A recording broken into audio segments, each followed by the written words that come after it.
What's up, Ben? Hey, how's it going? Thanks for having me back. I love these conversations that you and I have because you give me I don't want to say the word hope, but you definitely inspire me, and I'll put Will Tanner in your category in that category. Matt Smith's son Maxim. I know he's a little bit younger than you guys, but he's another one I think is a true inspiration. And specifically for you, you got tired of the bullshit, you recognized it, and you got out. Yeah, no, it was tough because you see what's going on in corporate America. I think some of it's starting, like I think we hit the peak of some of those different agendas, and I think we can maybe get into this too with what'll happen as the funding spigot gets turned off, whether it's USAID or other things further down the line. But once you kind of see the work environment and some of the stuff they put you through, eventually you just get fed up and kind of decide, okay, I need to go figure out a way to get out of this. And for me, that was kind of investment research and going down that rabbit hole. And I think it'll be, if I'm right about several different things, I think it'll be a very good decision and a good kind of fork in their career path. So, And for people that don't maybe didn't listen to our conversation from last year, I mean, you're a CPA. You were working for one of the big four, correct? yep. As an auditor. Yeah, so I worked in the Seattle office of one of the big four on the audit side and started in 2020 when everything was locked down, fully remote. And so basically ended up being chained to the desk in my apartment for anywhere from 10 to 12 hours a day and in busy season, sometimes more than that. But it was not a great work environment, and I wasn't a big fan of working for bitchy bosses, which was kind of the the cards I got dealt, basically, depending on what job I was on. So, And there was what was the breaking point where you're just like, I've had enough of this? um, uh, I'll tell a story here. So, in the first busy season, I got put on. Oh, Which what people was the don't know, job? Ben. And when you're an auditor, you're working crazy hours, right? 12, 10, 12, 14 hours a day. Um, so for most of the year, it's probably 40 to 50 hours. From January to April, it's basically Monday through Saturday. I would guess 60 hours are the good weeks, and a lot of weeks go further than that. But the first busy season, I guess to back up, the way public accounting is set up is this giant pyramid scheme where the first level, you get all the grunt work and you get paid. I think we did the math once. I think it was like 17 or 18 bucks an hour when you do back out that you don't get paid overtime or any of that shit. And so, You know, there's a term for that, Ben. It's called the FNG. You know what the FNG is? yeah, fucking new guy. But anyway, so getting paid 18 an hour, we did the math on it, and when we looked at what we were getting billed out for, like there were jobs where they were billing us out at like 200 an hour. So um, it's an interesting setup. But basically, you get all the shitty work, the grunt work, you learn a lot, and you get experience on different sectors, different jobs. But the first time I was basically looking at it and saying, okay, I need to think about heading for the exit was the first busy season where I worked, I think, 70 hours from Monday to Saturday, and I think it was Zappos.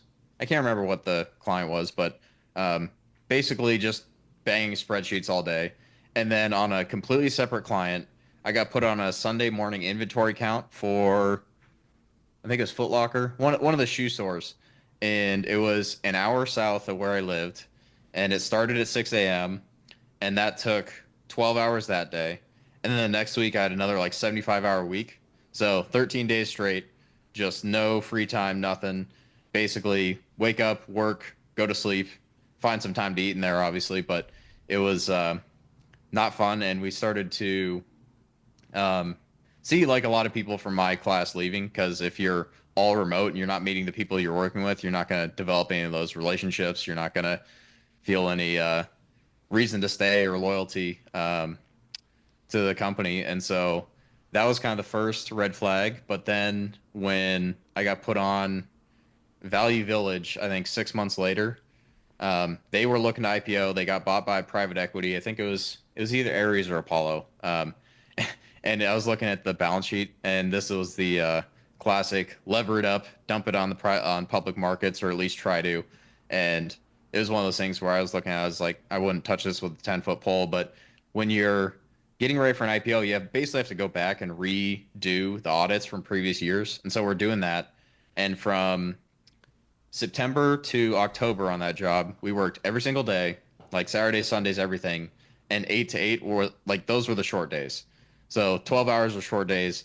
And the boss on this job, I remember one Saturday where like she was laying out what I should do on a certain section. I basically told her, look, I don't think this is going to work.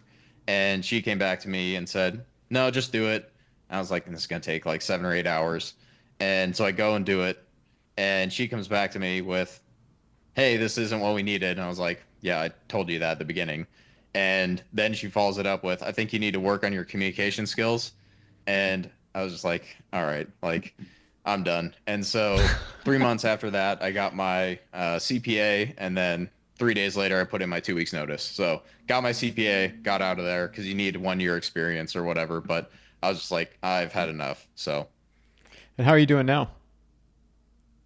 doing pretty good. The Substack's been growing, getting lots of subscribers coming in, but it's been interesting a couple of years since I started that basically from scratch with no audience, no subscribers, no social media. Um, but the podcast has been a big help. I feel like I've actually been starting to hit a rhythm there where getting a lot more comfortable with having guests on and going through the recording and just being smoother with a lot of different things to that process. But I'm definitely enjoying that whole, like there are people that I've had on my podcast and conversations I've had and connections I've made that I never would have dreamed of having a couple of years ago, where you get all these experts in different fields or different sectors and you get to talk to them about different investments or different ideas or what's going on in the world. And you can kind of basically, the price of having some of these connections and being able to talk to some people that are interesting is basically, yep, let's record it, put up the conversation, and you can like basically pick someone's brain for an hour on all these different things. I find it fascinating. So I'm definitely more of an introvert, so I don't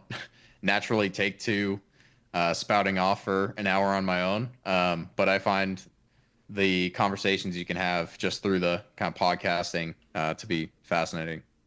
Do you when you set out, when you decided that you were going to, change direction and head down a new path, people probably told you, or what were people telling you? Well, my parents didn't think it was a great idea because when you start from scratch on something like a finance newsletter, like there's already a bunch of them out there. And if you don't already have an audience and some way to funnel people in, it's hard to basically build that up. So I think the first 9 months, I only got 3 or 4 paid subscribers. And then the next 3 months has really started to take off where I was like, okay, this thing is actually going to work. But when you're starting from scratch, it's really hard because you're wondering, okay, did I just screw this up, or what do I need to do to make it work?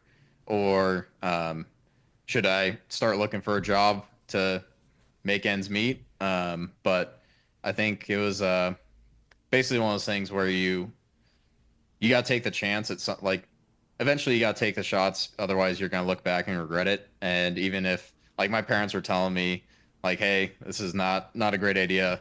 Like they kind of told me, I think in the last 6 months, they thought it was never going to work. But I mean, it's kind of one of those things where you have to take those chances. Otherwise you'll look back and realize that you regretted not taking some of those risks. Or like people talk about, oh, what do you regret about your life and all these different things.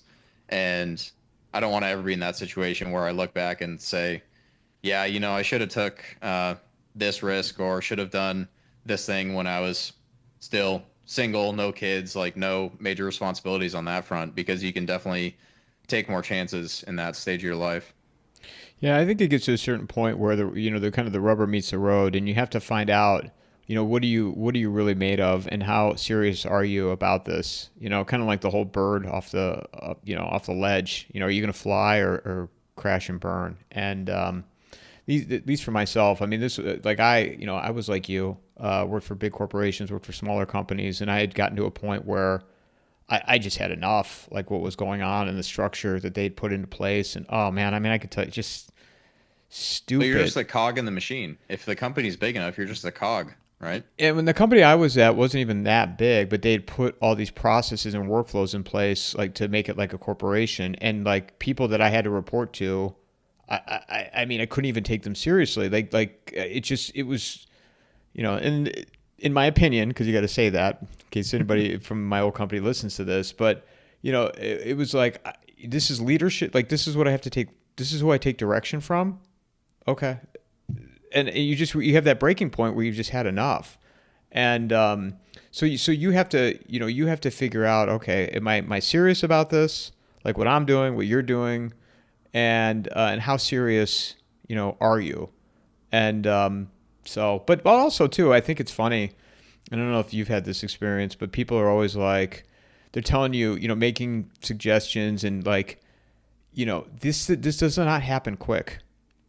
It Yeah. takes time, consistency, and time. And sometimes that's not enough, right? But I don't know.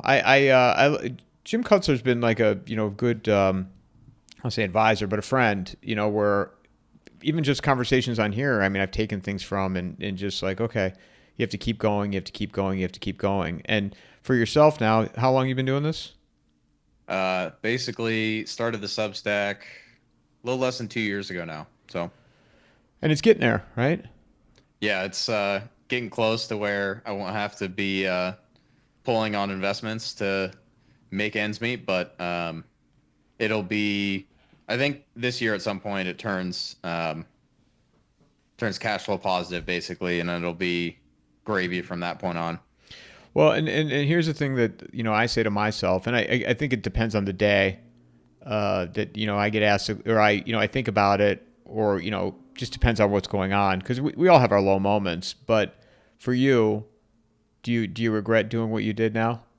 Oh no, there's I think when I'll look back on this, especially depending on how some of the investments play out and how like the podcast grows and the Substack grows, I think it'll be basically a foundation for stuff that I would want to do down the road. But um, one of the things that this is kind of my ADD, or I don't know if this is just the way my brain works, is I'll look at something that's going on and like it's just like instant business idea that pops into my head, whether it's like you look at the auto industry, for example, and you have these cars that are just mediocre, and the nagging wife seatbelt monitor, where if you don't buckle your seatbelt right away, it'll start like beeping at you, all that annoying crap. Um, I think if someone could make a bare bones pickup truck with a manual, like all it has is old school stuff that is pretty much the equivalent of 1980s technology, and you could sell it. I think the closest thing right now is like Toyota Hilux, which you can't even get in the US. But if you could make something like that um, at scale and say, yep, we're going to build a $20,000 pickup truck, it's going to be a beater, but it's not going to be the massive Ford. Like you look at the size of these trucks and it's ridiculous. But um, with the way those are, did I lose you? No, I'm here. I'm here. Okay, your screen froze on me, but um, where was I? So the Oh, trucks. So on so the it's the way that I saw how big these trucks are today. yeah, with the size of the trucks, like if you could just make a decent sized worker pickup truck and then a sedan with a V8 and a manual, and it was bare bones but comfortable and like decent car, I think you can make a fortune when and you probably need to figure out a way around some of the standards and rules and regulations and all this other crap. But like that's something where like 10 or 20 years down the road, I won't mind doing something like that. Or I think there's a chance to kind of take a look at some of the stuff that's going on in the finance industry and banking. I think there's stuff that could be done where private equity, instead of being a parasite, is actually a way to create opportunities or basically a chance for younger people coming out of high school to say, hey, instead of going to college, why don't you go get connected with a boomer who wants to sell his business and basically go and say, look, if you train me up for a couple of years, I'll buy you out and um, keep the business going and make sure that the vultures in private equity don't basically buy it up, lever it up, sell it for parts in 3 or 5 years, whatever it is, and then have a bankruptcy, which I can't remember the stat where I was reading it, but something like 40% of all those private equity exits end up going bankrupt because they put too much debt on them. But anyway, I think there's a lot of changes that'll be coming in like business and markets where it's not just going to be a focus on, oh, we're going to ship our manufacturing overseas so we can raise earnings per share by 2 cents. So we'll see how it goes. One of the things I wanted to ask you was how close attention are you paying to the AI world? Um, so that's a interesting question. I think And I have something specific I want to the ask you about that, but go ahead. yeah, I think with AI, I've heard enough people talking about they're smart on kind of both sides of the issue where um, they talk about it and say, oh, this is going to replace a whole bunch of jobs and it's going to be actual intelligence. Like, I think there's a difference between like the language learning models and what people assume is going to be some intelligent machine at some point in the future. And I've heard other people say, like, look, this is basically like tech bubble 2.0. It's a load of crap and it's not going to have any significant changes because verify um, you can't verify what's coming out of these things. And I remember seeing a piece that any of the AI models, you basically can't train them on data after, was it 2023? Because of the amount of like AI slop that's just made it onto the internet in the last several years. So like there's issues with accuracy. There's issues with will someone will actually be able to put like the spark of life or intelligence or whatever you want to call it into a machine, which I think on a fundamental level like is just never going to happen. Um, but I think it'll be interesting to see. I think it's probably closer to like the overinvestment of the tech bubble, and you go back to like capital cycles of okay, when something is getting overinvested, it's generally not a good time to be following the crowd on stuff like that. But just like an example, I think Microsoft had said they're going to spend 80 billion this year on AI related capex, and that is more than Chevron, Exxon, Shell, BP, and Total. So like basically all of the world's major oil companies are going to spend less on capex than Microsoft alone. So I mean that's where I think there's underinvestment going on is in certain spaces in the commodity sector. But I think we'll see in the next couple of years how all the AI spend plays out. I'm more skeptical on it, but I'm sure there's people that are more in the weeds on the programming side that think it's an interesting place to be. Well, and specifically, how do you think it will impact the world you came from a CPA auditing standpoint? So it's hard to say what is going to happen with that. I know there are certain things that can be replaced by a language learning model, but I think there are a lot of things where it's not gonna be an easy just plug and play solution for a lot of this stuff. And you see this a little bit with the rush to basically outsource a lot of work from here in the U.S. to India or the Philippines or wherever. They're setting up these work centers where the goal is basically, okay, you do some work, set up a work request for Philippines or India, you send it over, they work on it overnight, and they send it back. And eventually, I just got so fed up with trying to explain to them what to do, where it's like you're going back and forth for 3 or 4 days and you're just wasting so much time.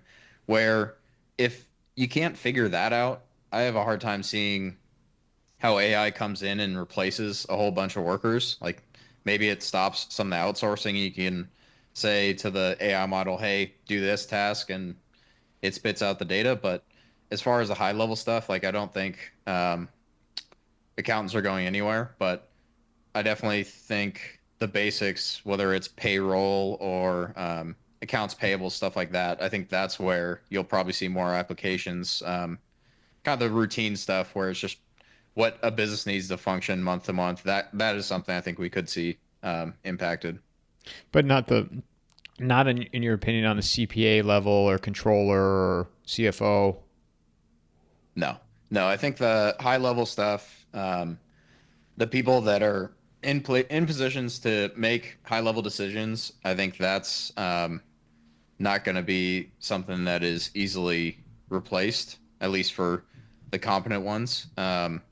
And as far as the other kind of roles for CPAs, whether it's taxes or whatnot, I think it'll be interesting to see if income taxes get the boot from Trump. But well, that's kind of the what if question on that. I think more so than what AI does. But I think there's, at least in the current setup, I think there's a lot of nuance and a lot of complications on what goes into taxes, who pays what the business structure is, like what the judgment calls are. I think there's like there will be some changes, I'm sure, but I don't think it's something where the whole industry is going to disappear in the next 5 years. Could be wrong, but that's I think farther out if it does ever get replaced. Yeah. Well, do you think that's something that Trump could consider doing this year, doing away with the income tax?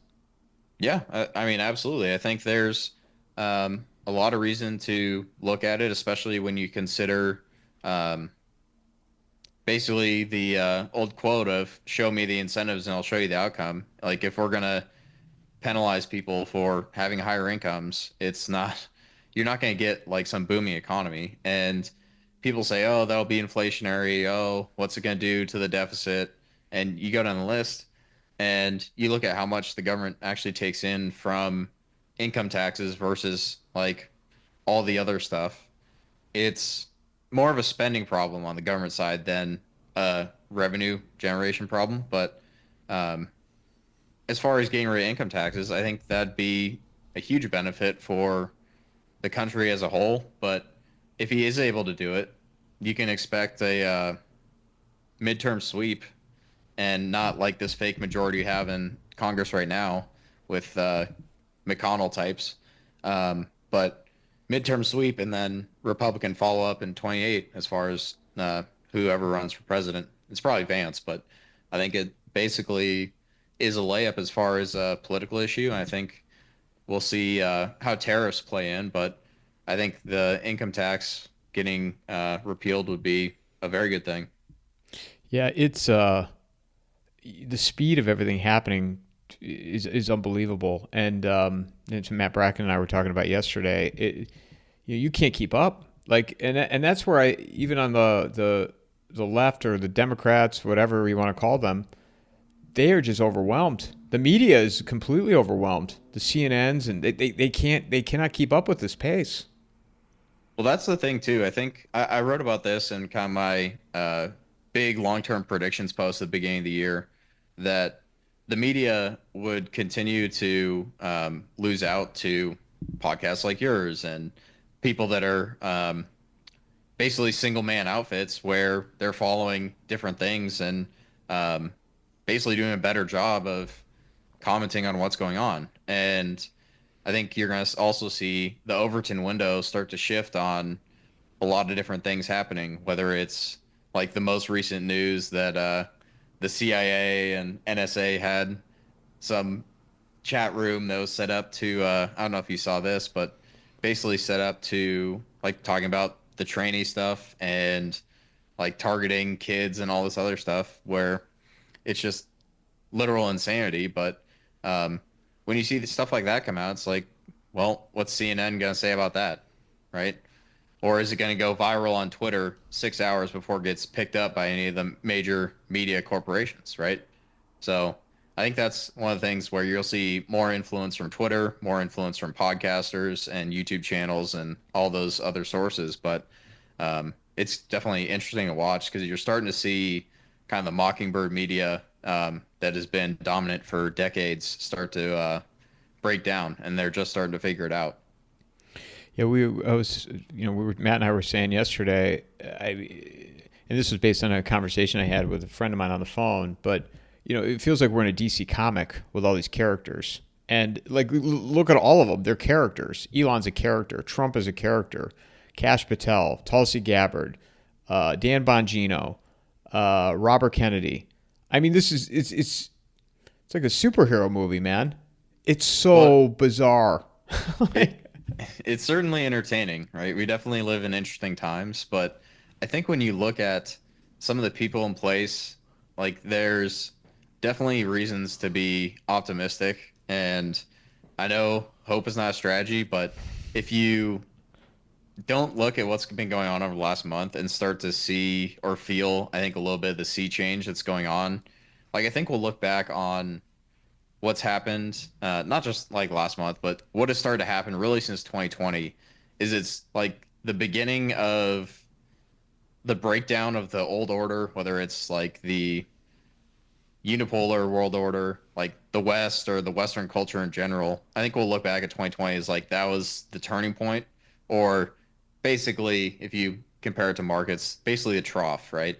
And now we're going through all this stuff where Trump is coming in, and I don't think it makes sense to look at him as some savior figure, but you look at some of the people he's surrounded himself with that I think the Democrats really screwed themselves in 2020 by cooking the books on the election there, because Trump has had 4 years to plan and 4 years to find powerful allies. Like I don't trust like Vivek Ramaswamy as far as I could throw him, but somehow he's going to be running for governor of Ohio. But anyway, like I don't trust a lot of the like tech bros or Silicon Valley types, but you kind of have to set some of those things aside and play nice, and because those allies are going to be important for I think what comes next, and down the road you can figure out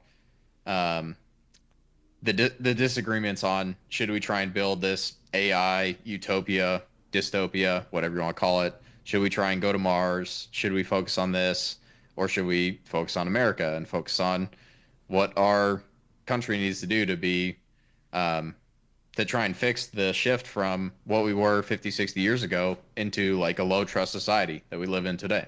So yeah, the Vivek running for governor in Ohio, a lot of my Ohio friends are excited about that. I'm with you in the category of, I think this is inevitably where it's going. You can't stop it in terms of like, the structure that's put in place from a big tech standpoint. The digital currency is already here, and I'm sorry that I'm boring people by repeating myself, but that's just the reality. I mean, we do everything on our phones, right? I mean, you pay your bills on your phone, you check in the airport on your phone, you rent a car, you do it all. And so, we've already been conditioned for that. But I think this is to me right now is the most intriguing story out there of financially, what they're doing with Doge and what the overview, like what the real agenda is. And I keep going back to, my conversation with Matt Smith and Mel Madison. He'd be a great guy. Both those guys would be great for you to have on your show. They're both already on the list. Trust me. I got a list probably 20 people long that I got lined up or want to ask on. Mel's fantastic because he took it a step further in our discussions because there had been enough time in between Matt and his, our conversation.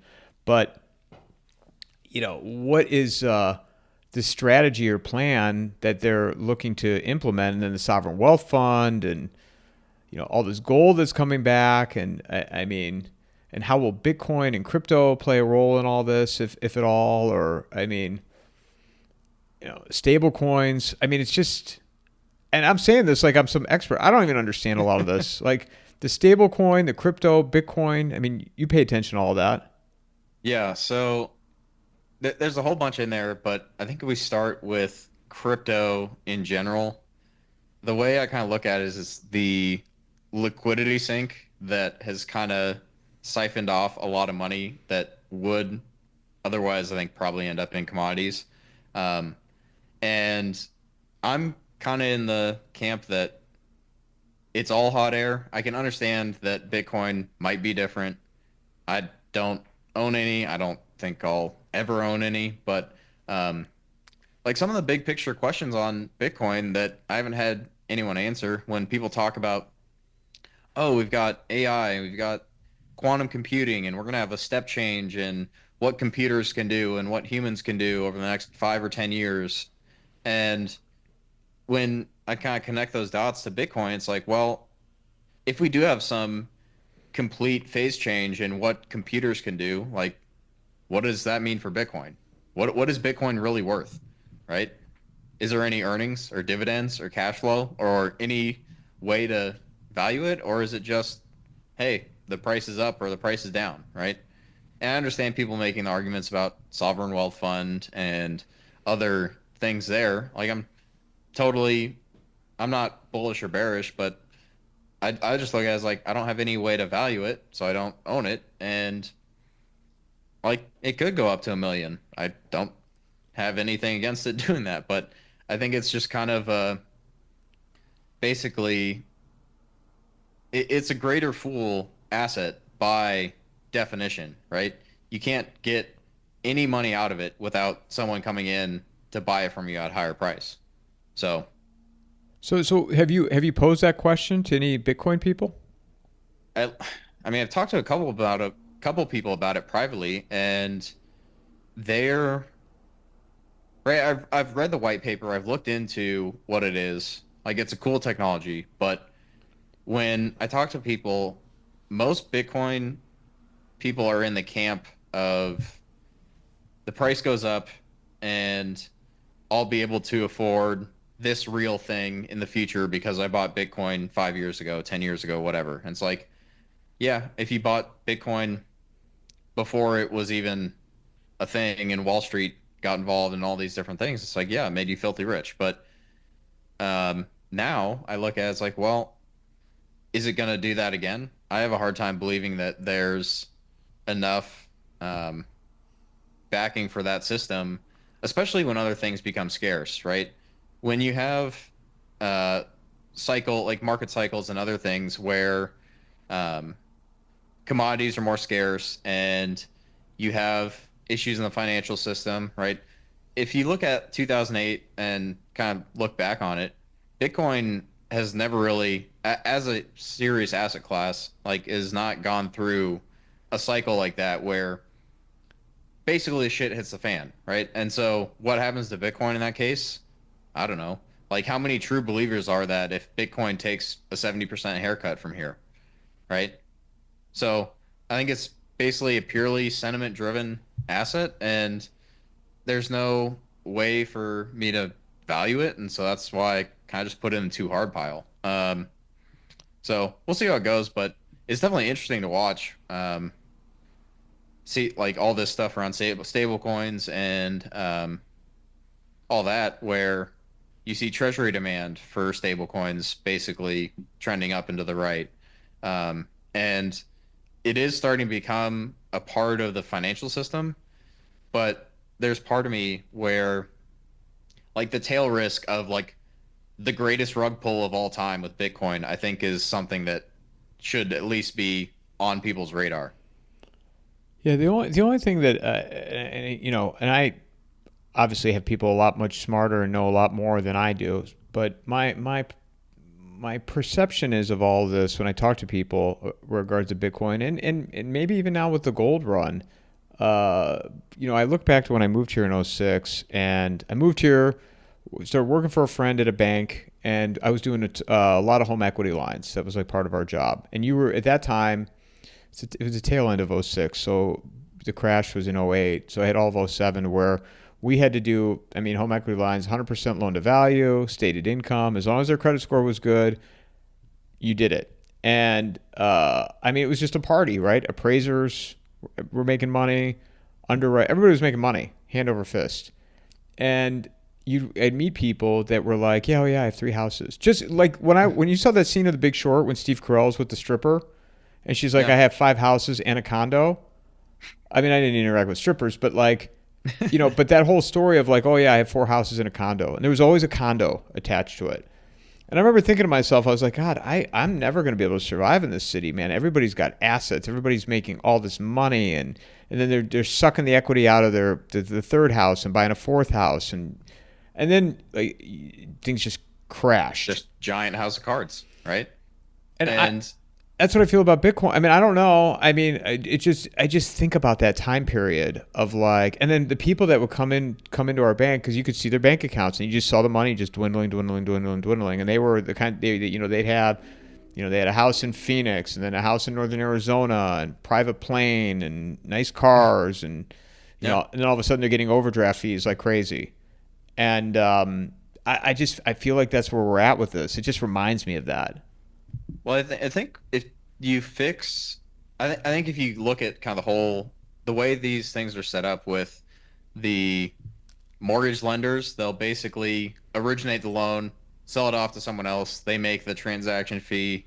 Um, I think if actual banks had to keep the loan for a house on their books, you would have never seen anything like what happened in 2007, 2008, because you're actually making a loan of, hey, can this person actually pay it back? What's that house actually worth? And you kind of have to do the math on, will this person be able to pay the mortgage over the next 20, 30 years, right? Or 15 or 30, whatever the terms are, right? And instead, it turned into this giant asset shuffling game where, right, if you're working at a bank and you get bonuses for origination, like, who gives a shit if like they can't actually pay it back because someone else is going to be holding the actual mortgage, right? And so it's just the incentives will kind of dictate the outcome over time. And enough people got filthy rich doing it where the Wall Street guys, especially, you look at what they were doing, it's it's amazing that some of these people didn't end up hanging. But that's, I think, one of the things where if something like that happens again, you're going to see that people are not going to just go quietly if they kind of pull something like that. So, Well, and you got people like Jamie Dimon that are still in power. I mean, he was in charge of all that all the way through. When yeah, Chase when the acquisition of, I think it was Washington Mutual they acquired. I can't keep track now who went where. Washington Mutual I think went to Chase. Countrywide I think went to Chase. But I know B of A scooped up, was it Merrill Lynch? But if you look at like what was going on with Bear Stearns and the investment banks and Goldman Sachs, um, like the bonuses and golden parachutes that got paid out, that that still I think pisses people off like 15, 20 years later.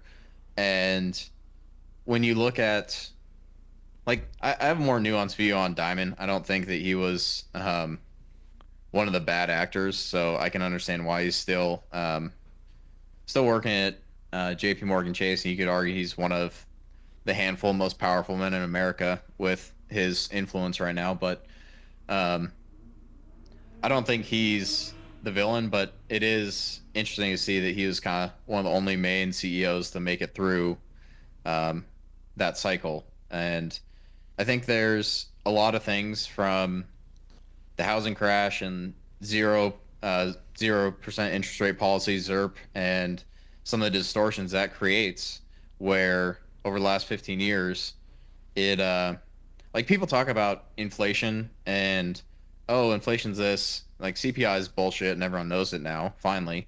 Um, but if you look at it and really gauge it off of asset inflation, if we had a true inflation gauge, there would be a portion of it that was based off of what the S&P is at, what groceries cost, what gas and oil, all these different things cost.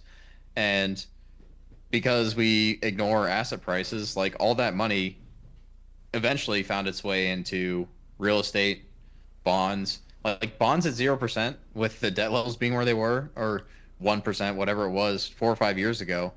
Like that was the beginning of what I think is going to be a huge secular bear market in bonds. Like I think it's going to be one of those cycles where we have at least, I would guess, another 5 or 10 years, maybe more, of interest rates that are generally going higher. People make a compelling argument that interest rates are going lower this year. I don't I don't have a strong view on the short kind of near term moves, but longer term, like I think we're probably going to end up at double digit interest rates over time. And like how that flows through real estate, I think there's going to be a chance to actually buy uh, reasonable residential real estate at decent prices. So we'll see how it happens, but it's we're kind of working our way through all the distortions that were created over the last like 15 years, is how I'd put it, and it's going to be interesting to watch how it all plays out. Yeah, we talked about Matt Smith, that conversation I had with him on your show, but I still, I keep bringing that up because of just the whole idea behind the sovereign wealth fund, and are we at the, end of this debt cycle? And I don't know how you feel about that, but are we near the end of that, or is this thing going to just keep limping along? Because everything that they're doing right now, I feel like the bigger play is to show that we are near the end. Well, I think the current system is in kind of at least the transformation process. I don't know if I would phrase it as like the end, but it's definitely like we're watching gold, I think, becoming money again. And this is a process. It's not something that'll happen overnight. Um, but it's like I think Doug Casey on one of his podcasts was saying that, yeah, this is going to be the last great gold bull market, because after that it's going to be money. It's not like you can speculate in mining stocks or any of these things if gold is actually money again. I saw that too. And I meant to ask Matt that. Does it? So that means this is the last run of, sharp increase in gold. Is that what you took away from that? The last bull Um, run. well, like it's more of a different view of, instead of it, right, gold versus fiat currencies, it's not like gold's going up, right? It's that your fiat and your US dollars are becoming worth less gold over time, right? And so if there is some form of gold backing, or uh, like gold backed treasury bonds, or some other way that gold becomes the reserve asset or kind of the medium of exchange for BRICS or other countries, right? That's over time, you're not going to see, oh, gold went up 20x in terms of some currency because it got printed into oblivion, right? So if it actually becomes money and a medium of exchange and starts to back up some of the currencies, then I think that's basically what he's saying there. So um, it's interesting to think about as far as like the path it takes, whether it's revaluing the gold on the balance sheet. Like there's been a lot of rumblings about that lately. There's been talk of, was it the Mar-a-Lago Accord, where you have 50 or 100-year bonds or perpetual bonds, where we basically say to Europe, like it's basically a giant cram down where you say to Europe, yep, we'll protect you guys. Take this paper at 100 years at 0%. Otherwise, you're on your own, right? And so that's a possibility, but it's it is an interesting way to kind of look at the debt situation, because like you said, if we just keep going down this path and kicking the can, eventually it does end up where all fiat currencies end up, right? So that's what I think they're going through now, is they're trying to figure out, how do we thread the needle through the current situation and not completely annihilate everyone's standard of living, the economy, all these different things, financial markets. And so that's why a lot of things are on the table, whether it's gold revaluation or tariffs or um, the sovereign wealth fund, which I think a lot of people look at it as like, oh, that's a shitty idea, and we should never do something like that. Government getting involved uh, in the economy is always bad.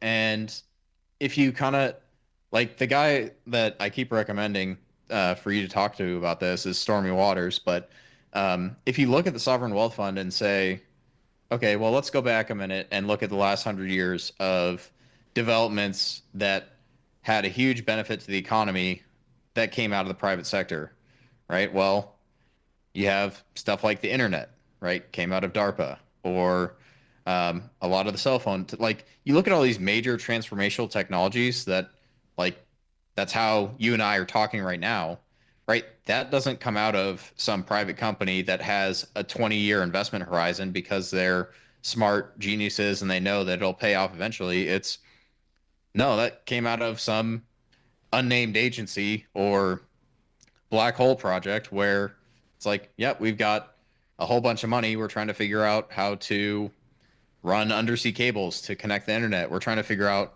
how to do all these different things, which, like, that's a government scale project. And so I think if you see a sovereign wealth fund that is taking the time horizon of, hey, we're going to invest in these long 10, 20, 30-year projects, whether it's space exploration or um, looking at Anwar in Alaska, right? That's at least a 5, 10, 15-year deal.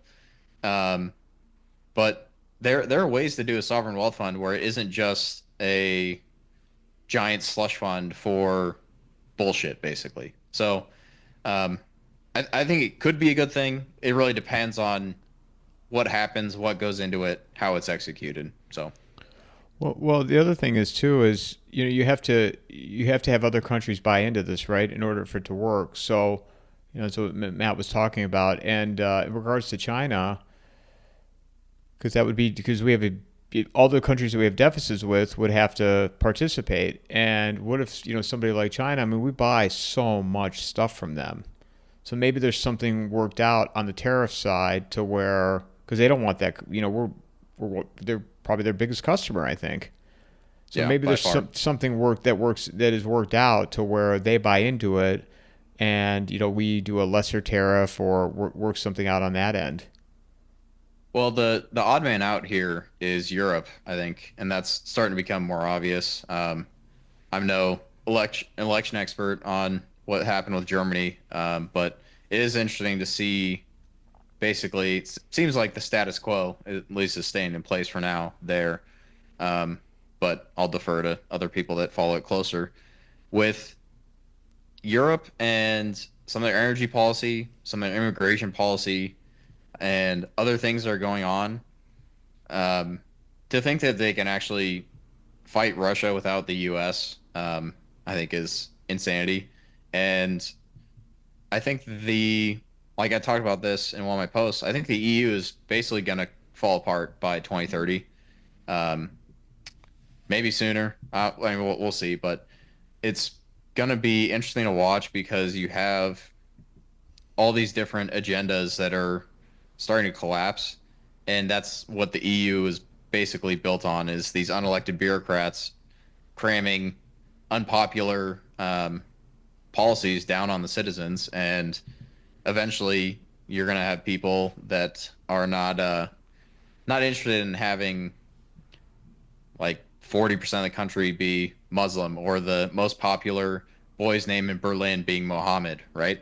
So like all these different things, like some of these cultures, like they don't mix, and that's why I look at Europe and people talk about it being, oh, there's an investment opportunity there. All these markets are cheap, and it's like, well, for the time being, Europe has kind of turned itself into a open air museum with a barely functioning economy, and you have all these other issues there where I think it's cheap for a reason. Maybe there are some investments there that work, but I just look at Europe as like the basically the sucker at the card table. As far as China, the thing that is interesting there is our economy, at least where we are now, is tied at the hip with China's. And you look at what gets manufactured over there and kind of what happens with Taiwan and semiconductors and all these different things. There's no like clean solution for the US gets everything it wants or China gets everything that like there's got to be some like it will end up being something where it's in between where, okay, maybe the US backs off on Taiwan, but we get certain allowances on tariffs, or um, because I think the what was it, the reciprocal tariff thing that Trump was talking about? I think that is interesting. Where if people have tariffs on our goods, right?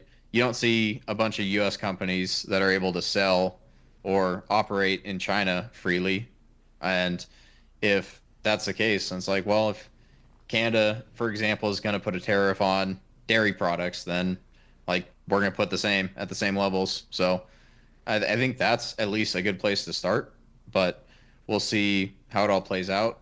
And with China, I don't think they're interested in getting into some hot conflict with the US. I think it's going to turn into, okay, we've got our sphere of influence here in Southeast Asia, and Taiwan eventually becomes part of China, if I had to guess. Um, I would think that's not a hot conflict, but I'm also not as deep in the weeds on that as some people, so that's to be determined. But I think what you see too with the U.S. becoming more focused on Panama Canal and South America and Greenland and Canada, right? It's kind of like people talked about Monroe Doctrine and some of this other stuff. But I think when you look at it, like that's going to be a more logical sphere of influence for the U.S. than trying to go into the Middle East and um, influence stuff there. But that obviously there are other parties that have interests there that force the U.S. to play a part. But I think it is good for the country here to start focusing on issues that are closer to home. You know, coming back to interest rates here for a second and private equity, how do you see, because we don't live in a capitalist society in this country currently. And so how do you see private equity, what their role will be? Because these rates, it appears, are here to stay at this higher level. So what will private equity's role be in all this? So it'll be interesting to watch. I know there's a lot of very smart people that are saying we're going to have 3 or 4 rate cuts this year. I'm not um, disputing that at all. I am just basically would point out that the longer term trend for rates, as far as like this being a cycle, I think is up from here, not down. Um, and private equity, if you look at what some of their companies are valued at and some of the business practices, and they basically are one of the biggest villains of the ZERP era, and they're also one of the biggest beneficiaries, but they're not covered as broadly as some other sectors or groups. And I think what you're going to see, if I had to guess, is a lot of the private businesses that have been rolled up over the last 10, 15 years and certain industries like healthcare industries, you're going to see either just massive fire sales where they're too levered or um, companies just have to dump them, or you're going to see organic competition or as close to organic competition as you can get um, in stuff like insurance and healthcare and all these different industries that I think like you look at what it costs in America for healthcare and some of these things and cancer treatments and um, that's another rabbit hole. It's like we should probably take a closer look at ivermectin and fenbendazole for cancer, but um, that'll take some time. And you look at these different industries and the way what private equity has done, I don't think that's gonna last. What that means as far as how it all blows up or unfolds or however you want to phrase it, like that's I could guess, but it's really hard to say exactly how I think it would play out. Yeah, I was talking to somebody about this over the weekend, and they were, referencing private equity, and I said, yeah, they're to me, they've caused more havoc and destruction, And somebody, was well, it's capitalist society. I'm like, well, no, it's not a capitalist society. If rates weren't artificially kept down for as long as they were, they would have never been able to do what they did. And I'm not an expert. It ain't rocket science figuring that out. Yeah. Well, I think too what happens with like sustained periods of artificially low interest rates is like the whole Cantillon effect, however you phrase that, um, that Rudy Havenstein likes to talk about. But basically, if you're able to borrow at 0 or borrow at 1 or 2%, whatever it is, then a lot of different investments make sense at that rate. And there's no brakes on that train. Whereas if you get 5, 6, 7% interest rates, like that's going to act as gravity for asset prices. So it's like when you see, oh, this private equity company bought, I don't know how many single family homes have been bought over the last 15 years, but it's a good chunk of the housing stock in a lot of cities is owned by private equity or these single family housing REITs. Was it American Homes for Rent or Invitation Homes, I think is another one. Um, like this rent seeking behavior, I think is unsustainable and really a bad thing for the U.S. economy, really a bad thing for home ownership for younger generations in the U.S. And I think stuff like that has to be stopped, whether it's through a regulation or through some other cultural shift. Like I think there needs to be a fix there because if like when people talk about the you will own nothing and be happy, it's seen as a joke.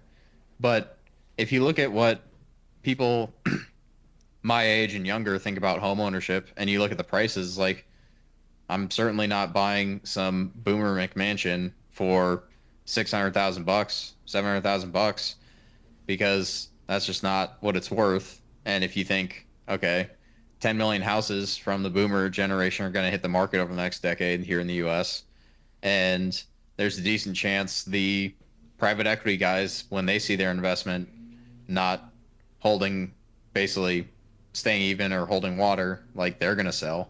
Like there's a lot more houses out there than I think people are willing to admit.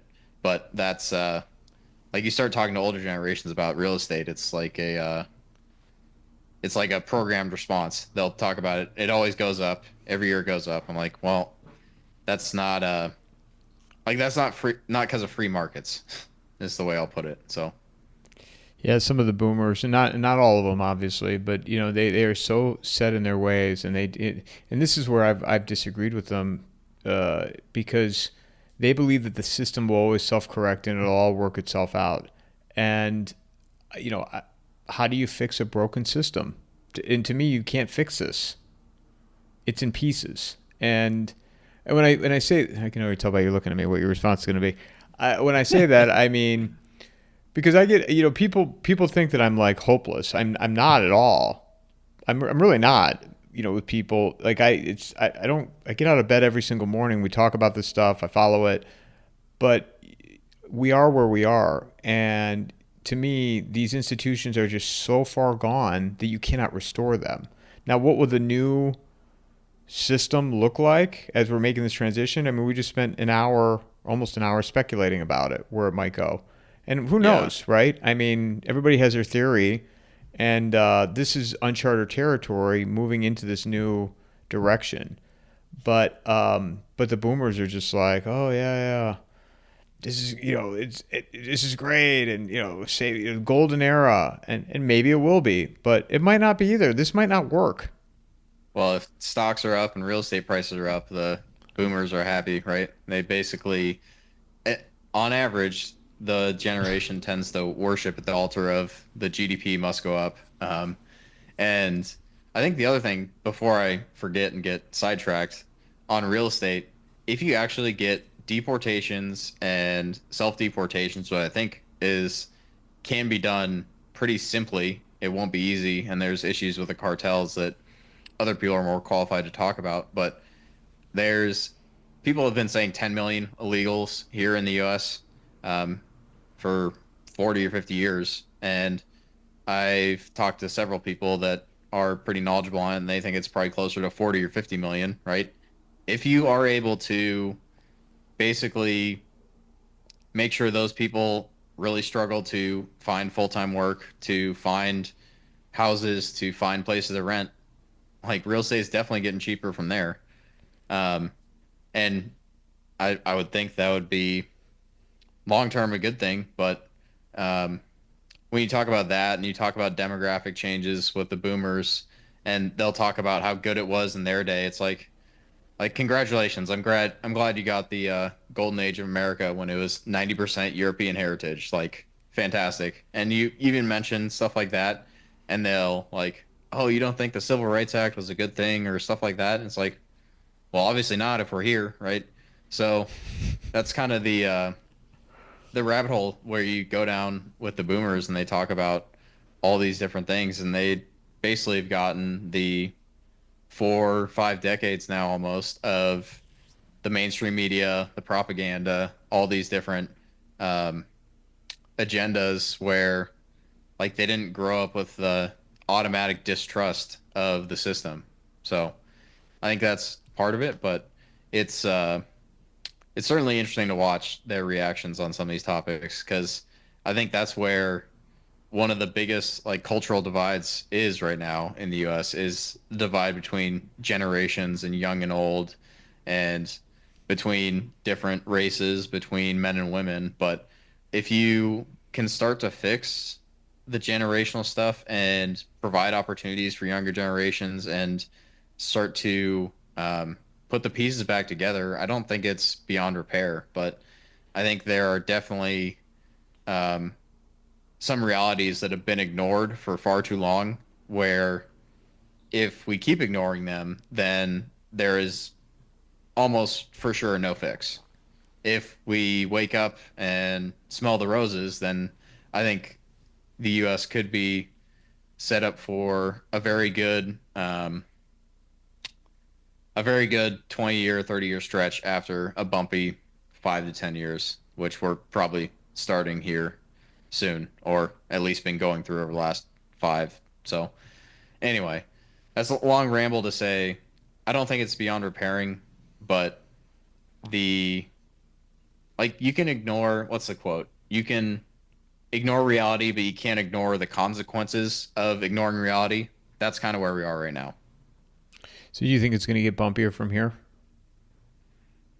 Well, I mean, if you look at cycles and financial markets and other things, then I think there's reason to believe there's probably a large scale military conflict that happens in the next 5 to 10 years. Where that is, we'll see.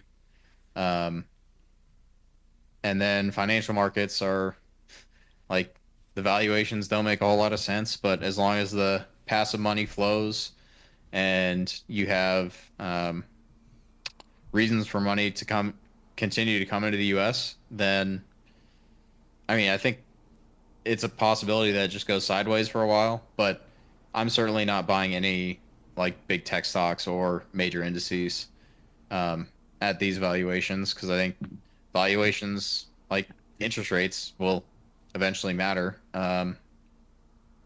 As far as the cultural stuff, that's like there needs to be this is where as the generations start to shift and younger groups start to gain more influence, that's where I think the fastest shift is going to happen, where um, things that were like taboo to talk about 5 years ago, even like they're openly being discussed on Twitter now, and that's only going to accelerate.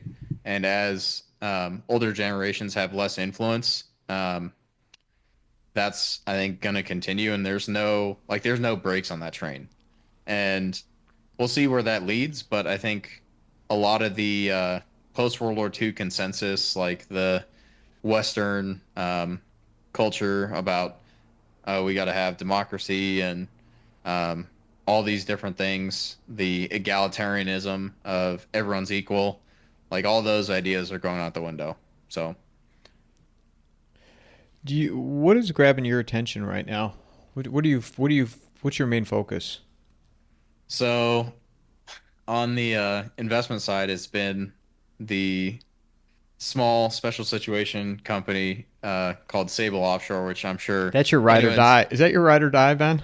pretty much. Yeah, that's the big bet, at least right now. So um, I won't go into that too much here because I've been writing about it almost nonstop for the last like 6 months. But basically, the short version, like to give the background story in kind of a couple minutes or less, is they ended up with what was Exxon's best asset, United States oil asset for decades, and it was basically shut in production in 2015 after an oil spill with the onshore pipelines operated by another company, and has been shut in since then. Sable is the company that bought the asset from Exxon. They now own the pipelines, the three offshore production platforms. But basically, to not get too far into the weeds, it's 76,000 acres, just massive block, and is probably the closest thing to an oil asset that can produce like at economics similar to Saudi Arabia. So it's like very low cost to produce. Like they think that they can get it down to like $10 to $15 a barrel. Like low decline rates where I think it's 7-8% a year, which is very different from shale in the Permian Basin. 85% oil, which is a lot different than the Permian Basin as well. Um, and they think they can basically ramp production from I think 25,000 barrels a day to 50 or 60 over the next several years. And it's been going through the regulatory approvals and caught up in the court process. The California Coastal Commission has been a thorn in their side for I think 3 cease and desists over the last 6 months. But basically, the company recently sued them, and they're going to court over it. The commissioners at the CCC are going to be personally liable, so we'll see where the lawsuit goes. But while all this is happening, they're actually finishing up repairs on the pipeline and going to be doing a hydro test. And after that, all it takes to get first production is approval from the fire marshal. So that's the like 5 minute story. It's obviously a little more complicated than that, but I think it's an asset that's worth 10 billion or more, depending on how much oil there is, and is something that could be producing for decades. I've heard people talking about it and saying, "Oh, there's 50 years of reserves or 60 years." Like, there's a lot of oil in that asset, and we'll see what happens when they have a reserve report. But basically, that's the big play for me. So, What are your thoughts on Anwar then? um, it's interesting. There are a couple stocks I've looked at in there, but the problem is if you want to get any significant oil supply from Alaska, you got to have higher prices to incentivize that production, and it's also not like you can flip a switch and bring a. I mean, I assume they could produce well over 1 million barrels. Like it's a massive asset. I saw someone talking about it, and they were saying it was like somewhere in the ballpark of like 10 billion barrels recoverable. But basically, it's huge. Like people talked about it compared to Saudi Arabia. I'll leave that up for debate, but it's not like a small marginal asset, is the way I'd put it.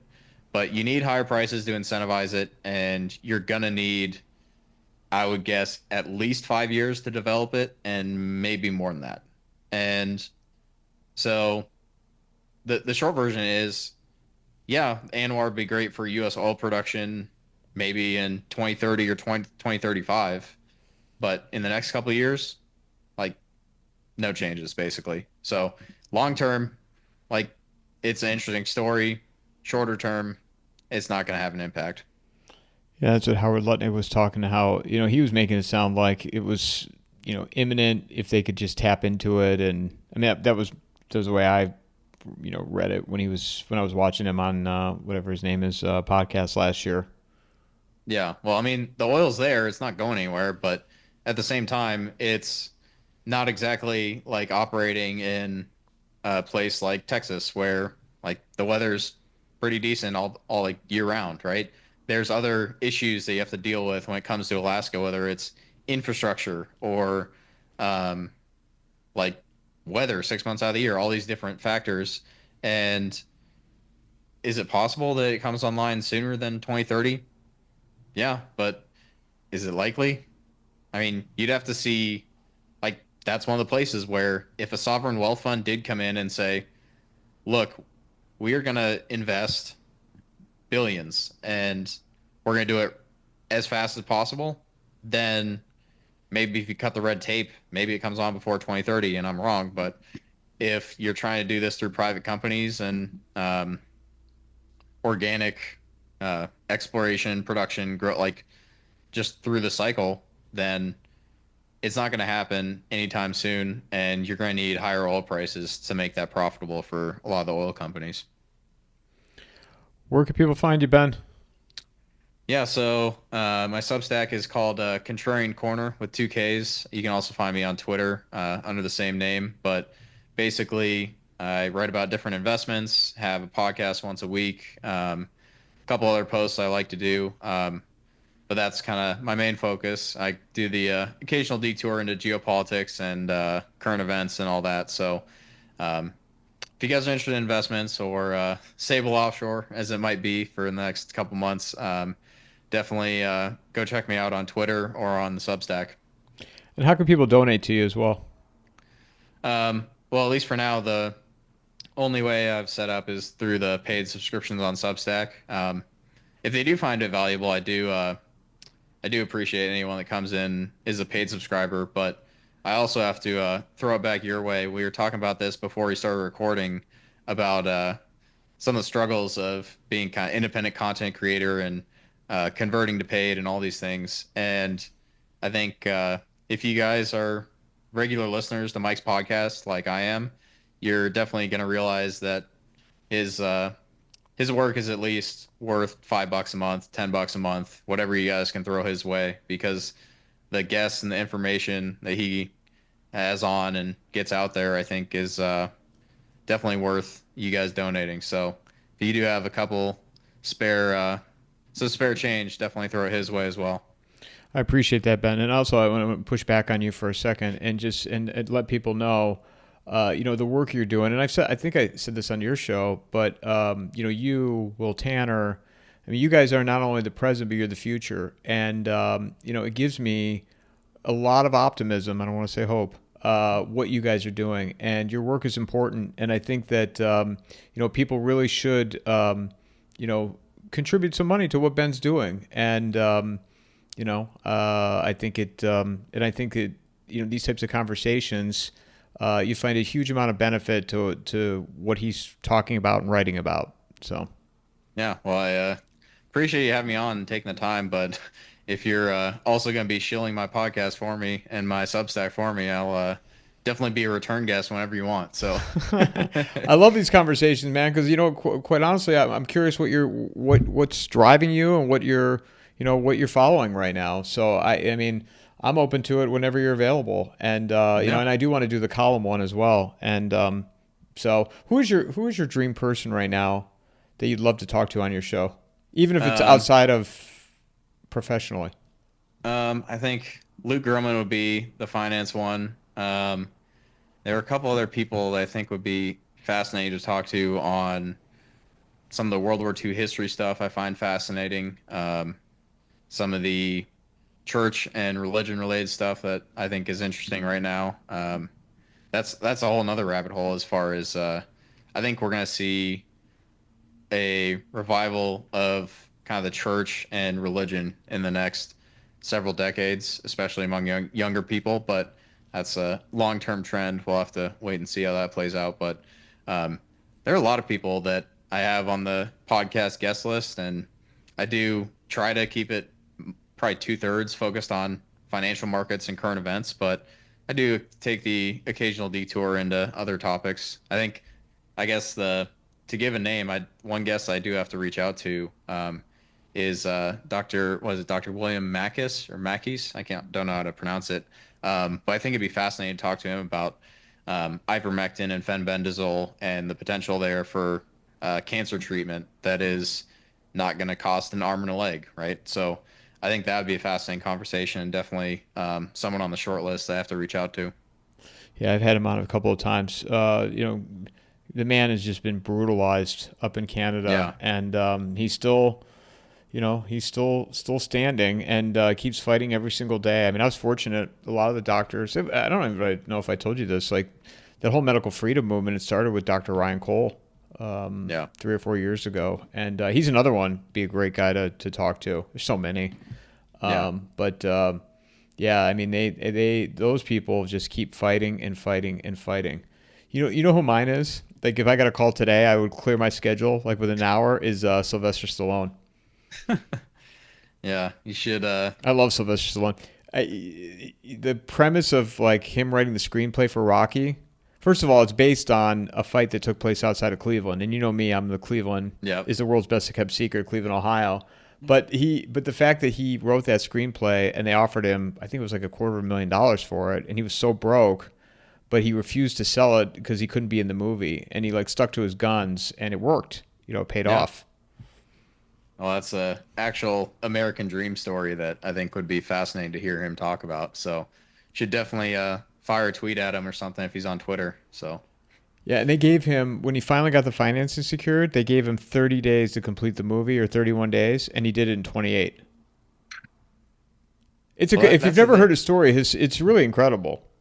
Yeah. Well, I haven't heard the full thing. I knew kind of the rough outline of it, but that's the thing. And this is another Hollywood, I guess, rant. But if they could actually make movies like that, like quality movies, quality storytelling, I think they wouldn't be in the pickle they're in now. But they haven't made anything interesting for what, at least a decade, right?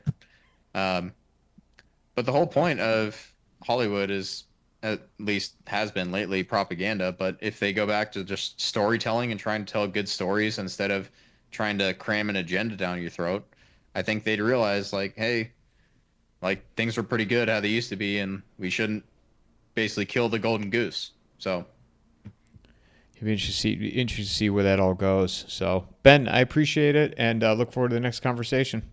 yeah, thanks for having me. I enjoyed it. Me too. Mic drop.